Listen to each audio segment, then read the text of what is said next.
The PsychaBiz Impact Podcast is proudly brought to you by Psycha, committed to growing impactful businesses in collaboration with our Psycha accredited practitioners. Don't forget to subscribe to our podcast and visit our website for more valuable resources.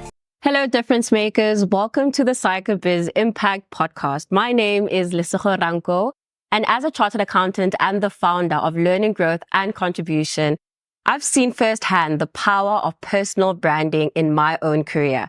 It's more than just a professional image. It's your values, it's your goals, and your unique contribution to the world. Personal branding plays a crucial role in professional success. Whether you're an entrepreneur, in senior management, or even in executive management, again, it's how you present yourself and your values to the world, and it can greatly influence how others perceive you. A strong personal brand builds trust, it attracts opportunities, and it sets you apart from others in your field. For entrepreneurs, it can be the difference between attracting investors, clients, collaborators, and simply being overlooked. For those in management, it enhances your leadership presence, making it easier to inspire and to motivate your team as well as to progress in your career. In today's digital age, where first impressions are often made online, a well-crafted personal brand is more important than ever before. Today, I am not alone. I am joined by a panel of beautiful and exceptional individuals who have mastered the art of personal branding. Let's welcome Anelisa Tuswa, who's a seasoned media and communication specialist with over a decade of experience in producing finance and economics-related content. She has made a transition in her career and moved from traditional news writing to digital news marketing. Her ultimate goal is to not only tell the stories that educate, but equip the average South African with the necessary knowledge to navigate their finances. Next, we have Mathabo Sekhonyana, a seasoned creative, digital specialist, public speaker, and storyteller. With the flair for bold imagination and unmatched innovativeness, she has worked across some of South Africa's major brands, including Unilever, Liberty, King Price, and Development of Southern Africa. She is a former marketing manager at a Doozy Power Bank, which is Africa's first mobile power bank rental network. She's currently serving as a chief marketing officer at Betta. Next, we have Deirdre King. She's a passionate leader of people who champions every team member under her guidance to innovate. One of her proudest moments remains catching the eye of the Walt Disney Company, who asked her to head up marketing and communications for Africa. The role required an in-depth understanding and passion for content, laced with supersized doses of creativity. Before joining the Kagiso Media team, Deirdre was a general brand experience manager for Nando's, a South African brand most marketeers consider the holy grail of marketing. Today, Deirdre leads a team of successful media specialists at one of the most beloved radio stations in the country and has already reaped numerous external awards as well as innovated Jacaranda FM from within. So welcome, ladies, and happy Women's Month. Now, I feel like after I read your bios, things are a little bit serious because your bios are so deep. And so I wanted us to start off with a bit of an icebreaker. So Mathabo, I'm going to start off with you. If your personal brand were a superhero, what would the superpower be and why? Wow. Okay. I would probably say Wonder Woman.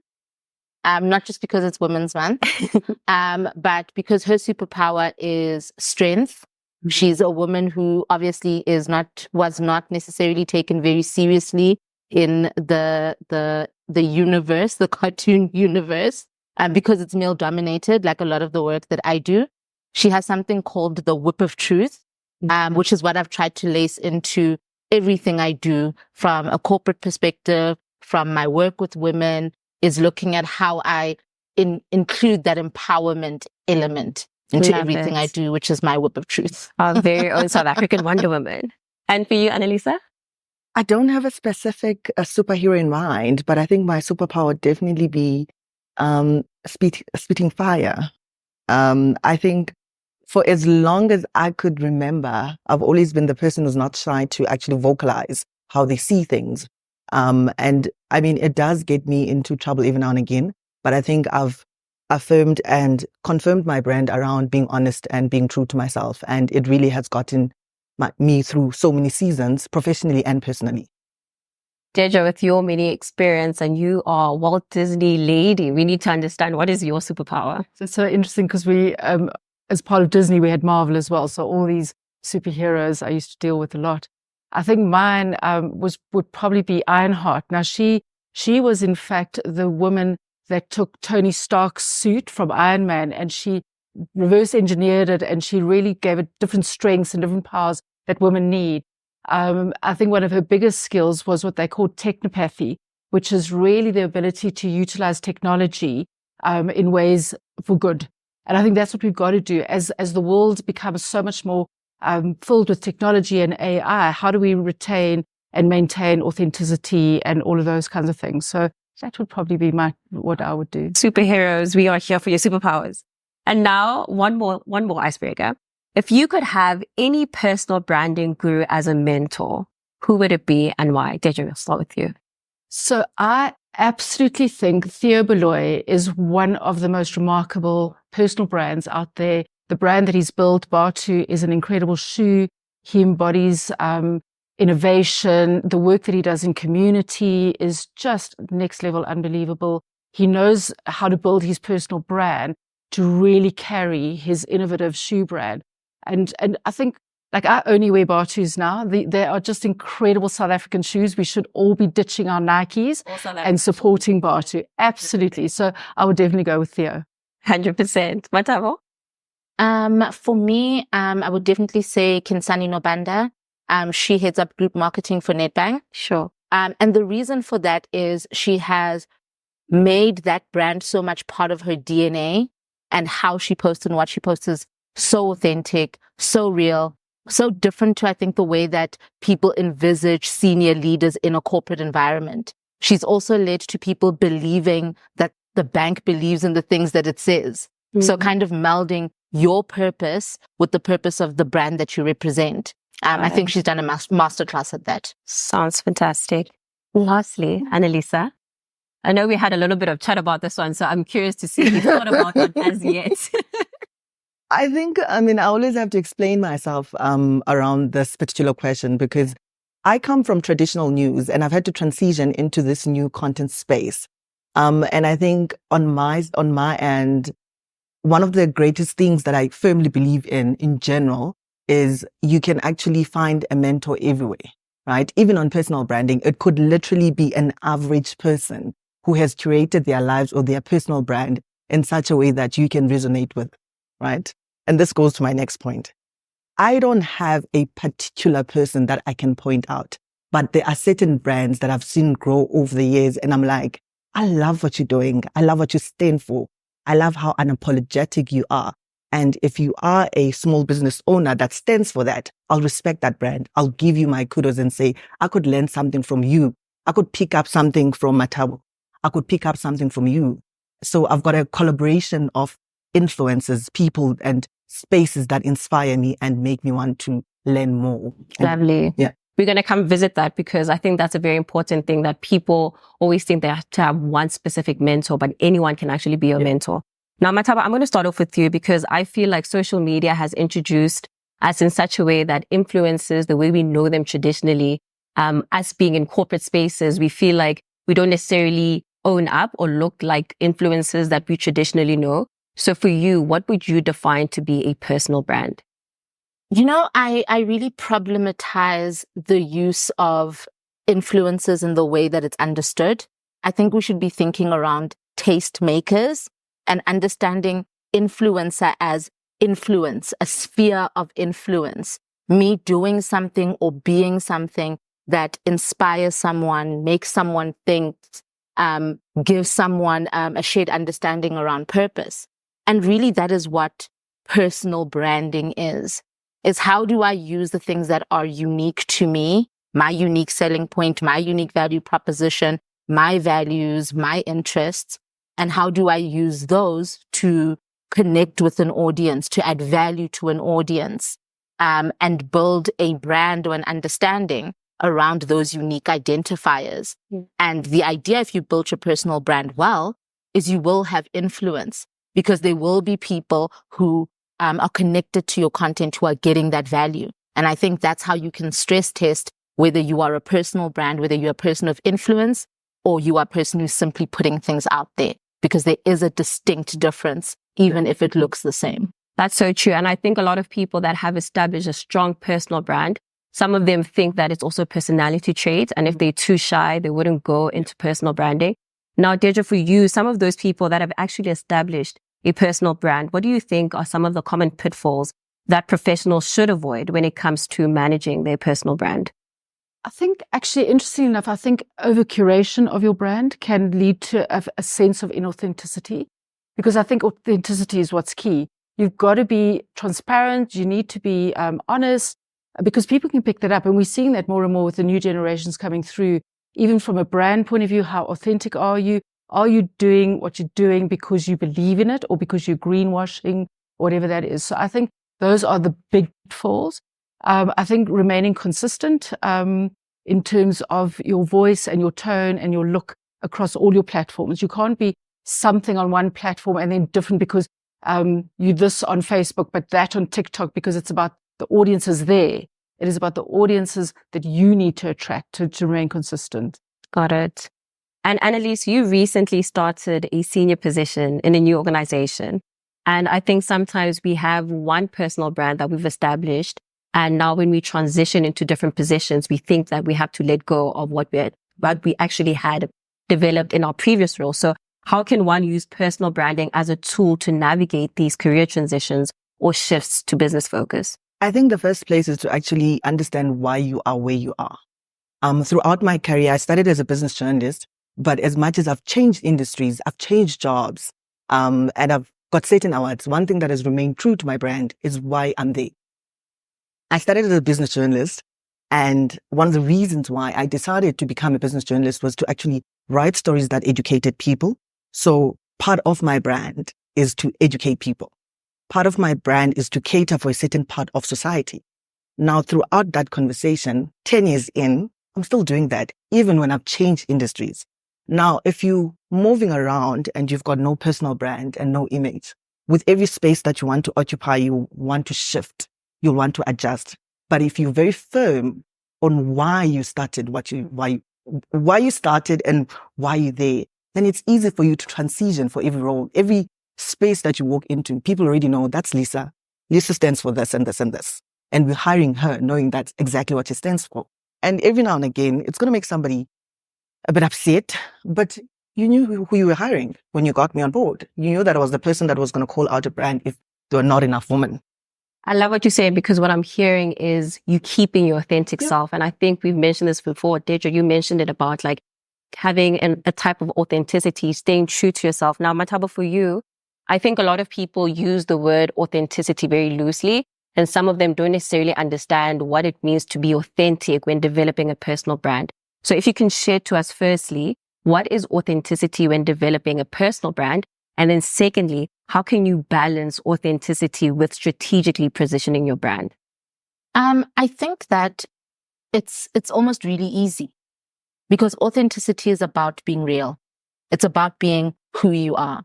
Past the jargon, past the best time of day to post, past the curation. This is who I am. This is what I stand for. It's your DNA, right?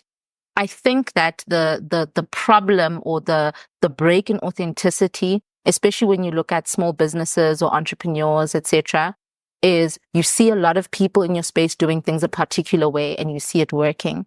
And you almost try to fit yourself into that mold. That's true. Which is not the right way to build a personal brand. And to Deirdre's point, people can pick it up. The community picks it up, which is why you'll be surprised. But I put out something similar, but my engagement is not as high. It's because that's not you. That's not what you should be speaking about. I think a lot around, I'm a very extroverted person. So some of my personal branding comes naturally to me because it's who I am. But I have a lot of friends and colleagues who've spoken to me who are a lot more introverted than I am, who don't necessarily take to it in the same way, but need to do the same things because you need to personal brand for your business. That's true. Right? But it's not for them to get there and pretend to be something. And that's where the balance between your authenticity and the strategic element of the content or whatever you're trying to put out comes into play. I would say 70-30. 70% is you, 30% is crafting content that your audience wants, but that is suited to you. But you have to lead with you. You have to lead with your heart and who you are. I love that, because I think somebody that's more introverted, when they think even of an audience, they don't even know how to engage with the audience. And Deirdre, you work in the media space and you understand the listeners are very different depending on each radio station. So for you, audience is like second nature. I should already think about it, but if I'm introverted, I don't think that far. So how does knowing your audience translate to a personal brand? And what strategies can entrepreneurs, even people that are building a personal brand, use to identify and connect with a targeted audience? Well, I mean, as you say, knowing your target audience is the most important thing. I mean, I think you waste so much time, money, chasing audiences that don't belong to you. The other day, one of my research insights people came to me and said, there's a potential 150,000 listeners here that we could get. And I said, but you need to put a face on that audience, because do we want that audience? So you've got to be very specific about the audience you want. You've got to know your audience. And the tactics that you can use to try and understand who your audience is to have a look at Google Analytics, all those kind of analytics on your posts, seeing the posts that are resonating the highest and with whom, so that you're constantly having a look at who your audience is and providing, as you've said, in terms of who you are, lead with you, but providing the content that they're looking for and that resonates with them. Because then you've got this really beautiful ecosystem. And then often I think something that I find really works is also using your user-generated content. So they'll start to create content for you because they've fallen in love with your brand, yourself, your business. And then you really do then at that moment start to understand who your audience is. 100%. And I'm hearing once you understand your audience, and even as a personal brand, you're actually offering value. And some people don't necessarily understand value. And now, Anelisa, we know bigger brands, company brands, right? And when you think of personal brand, we don't necessarily see how it can fit to a person. So for you, what sort of questions should we ask ourselves when you are developing a personal brand to understand what is our value proposition? I think there's about 3 for me. Is one, why do I do what I do? That is such an important question because it helps you put a lot of things into perspective. And once you've answered that, then you can move to this next one is, who am I doing this for? I do what I do because I want to educate people. I do the things that I do to make sure that financial content is accessible to Uma in the Eastern Cape, a lady in KwaZulu-Natal. That's who I cater for. Yes, I engage in conversations with CEO and CFOs, but my role is to take that content from the CFO and bring it down to the average South African, who is the majority. So understand who you are and why you do what you do. And I think the final part for me, which is quite important, is tell a story. Tell a story. It's one thing once you've identified who you are, what you stand for, but do people know? Do you actually go out and say, I started my small business because I was a mom of 3. I was struggling to find helpers. And this is how I actually came up with my nanny business. Are you telling that story? Do people understand that the things that you do, they shaped the business idea that you came up with? Most people don't. People don't know why ABC and D actually decided to choose radio over TV. Were you marginalized when you actually were on TV? Those stories matter because they also help you create that community. And your community could be a follower. It could be your next big client. It could be your next collaboration.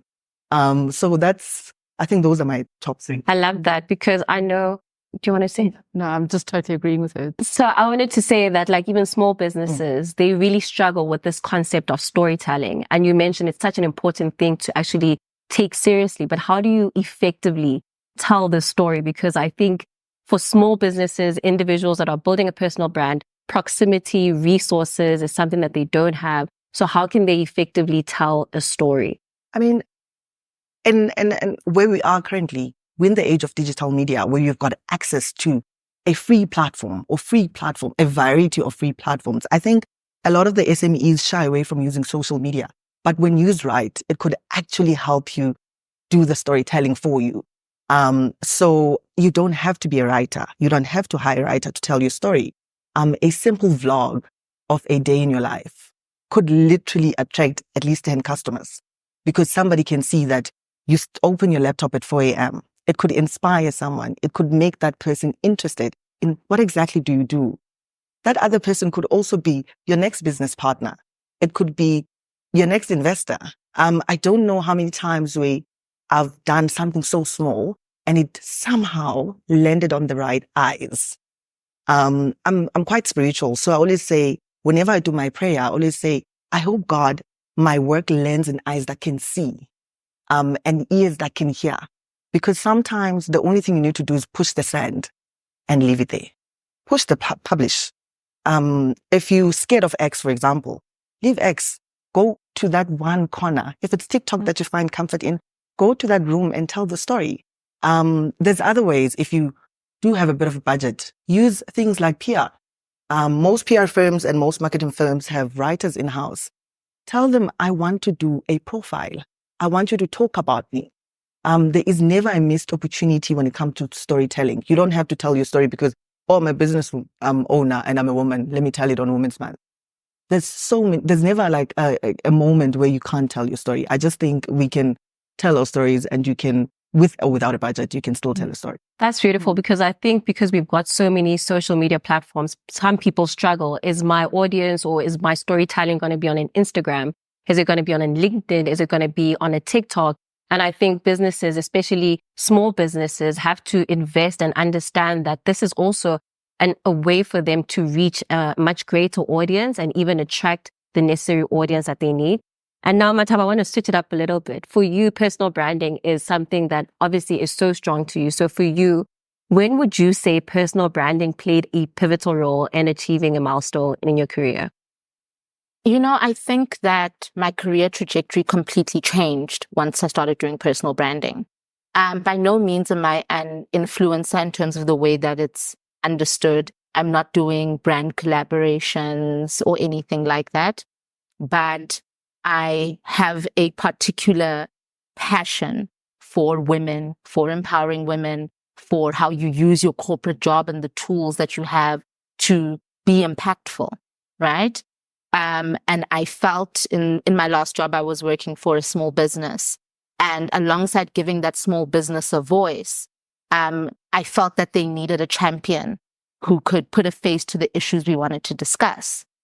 So I kind of started there. But from doing those things, I ended up being able to sit on the board of an NGO now. I ended up with my current employer seeing my vlogs on LinkedIn around marketing and my views and my passions, and reaching out to me and saying, I feel like your purpose is our business purpose. How do we work with you? And these are not things that I was looking for.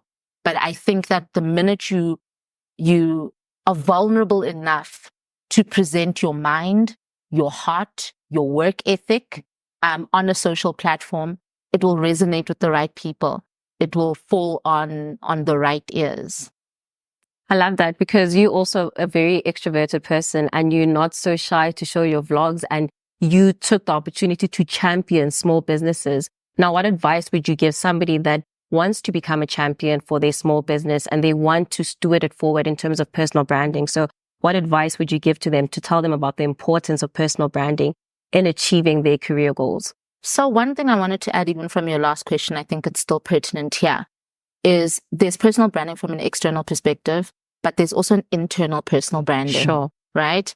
And that is in terms of, if you get into a room, how you network, what conversations you have with whom, and how you kind of lead, yes, from the authenticity, but from what the person may resonate with inside the 5 things I care about or that I champion. Or inside, if you're an employee inside your business, how do you personally brand yourself to allow you to get opportunities to get ahead in the workplace, or if it's investors, etc. All right. In terms of the tips that I would give, I think that's the question, right? Or the how of it all. Yeah. I think the one thing is, from a budget perspective, people think you need money or anything. To her point, you just start. You just start, and you start small, and you start with where you're comfortable, right? Number 2, I think what's really helped is kind of understanding the tools that are most suited to what you're trying to do, right? A third thing for me is I think people take the personality or the person out of the personal branding, right? So for example, I may not post my dog on LinkedIn, but if you go on my Instagram, you'll be able to see that I'm a working person, but I have my baby panda, but I travel with my friends, etc. And sometimes you'll find that even your business connections will resonate more with your personal values, because at the end of the day, people want to work with people they like. People will always be the first to rather invest in a friend's business versus the business of a nameless, faceless person. And it's how do you create a community where it feels like I'm doing this for a friend, or I'm championing a friend, or I become a brand advocate for a friend, versus taking the person out of it. That's so good. That's so good. And I think, again, it highlights authenticity, staying true to yourself, showing your values. There's different aspects to every person, but I know women are very multifaceted, and it is Women's Month. So Deirdre, I want to start off with you. What is it like being a woman in leadership and in business today? Like, can you describe the unique challenges and the opportunities that you've encountered along the way? I mean, such a great and interesting question because, I've worked in very many male-dominated environments. I'm in media. And often I'll be the only woman in a boardroom. So there are things that I think where we are being let down as women is that there does not appear to be a lot of inclusion. I mean, I actually now judge in the Gender Transformation and Inclusion Awards because it's something I'm so passionate about. We want inclusion. We need inclusion. I think boardrooms, businesses require the diversity. That for me is a huge requirement. I think businesses today don't consider the multifacets of a woman. A woman is not only the director of a business. She's the mom at home. So she's got to race home and make sure that there's dinner for the children or fetch them from school. So I don't know that businesses necessarily make allowance for that. And it's tough. It's really tough. I think, there are a lot of things that businesses should be doing where they actually make it easier for a woman to be there because of these multifacets of our lives. As women ourselves, I think it is about showing up, not allowing our voices to be taken away from us, because that does happen often, is really owning your voice, owning your space, showing up, not being aggressive, but being assertive. There's that whole old thing about, the woman is aggressive and when she's actually being assertive and we're emotional, all those things. Own those things because that is what makes us different. That is what brings in the diversity. And I don't think it's about hiding those things. It's about accepting, because eventually boardrooms will accept it. And it's also liberating each other in those spaces as women. Absolutely. And I think that is such a great point, is that women really need to start supporting other women. Often, I mean, I've been in businesses where I have felt that when a female or a woman has got to the top, it's almost like she wants the sun just for herself. I've seen that a lot. Haven't you noticed that? It happens a lot. And I hear that a lot when I'm judging in the Gender Transformation Awards. It is about there's enough sun in the world for everybody, and we've got to help and open those doors for women. If you're in the boardroom, make sure you're creating the opportunities for other women. I love that. And Mathabo, your view, because you're a chief marketing officer, so we'd like to understand your thoughts. What has your experience been like? What are the opportunities that you're seeing? The challenges even. Look, I'll be completely honest. I think that there is a lot of work to be done in terms of creating an inclusive environment for women. I think by no means, even speaking for myself, have I had an easy journey getting here. More often than not only am I the only woman in a space, I'm the only Black person in the space, I'm the only person of my age in the space. Sure. I'm usually dealing with people who are 10, 15 years my counterparts with completely different experiences to me. Where I feel like the opportunity is, and maybe this is not great, but it's effective, right? Is for me to Deirdre's point, I lean into all of those things and the fullness of who I am, but I really heavily rely on my work. I have to make sure that my work is excellent, impeccable, speaks for itself.